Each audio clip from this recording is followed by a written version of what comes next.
এই ঘটনা কোনো লোককথা না, এটা ঘটেছিল রাশিয়ার দেয়ারলভ ভ্যাসে, আর আজও এটা বিশ্বের সবচেয়ে ভয়ঙ্কর রহস্য।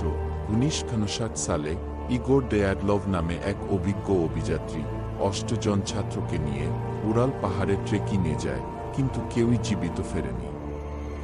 তদন্তে পাওয়া যায় তাঁবু ভেতর থেকে কাটা, কেউ জুতা ছাড়া বরফে দৌড়েছে। কয়েকজনের বুকের হাড় ভাঙা, কিন্তু ত্বকে কোনো আঘাত নেই। Report Soviet investigation files.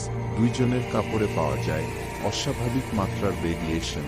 এই তথ্য প্রকাশ করেছিলেন লেভ ইভানভ, তৎকালীন প্রধান তদন্তকারী।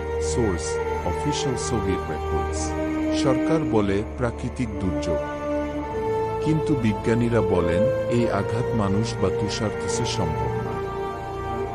আজও কেসটি উনএক্সপ্লেইন।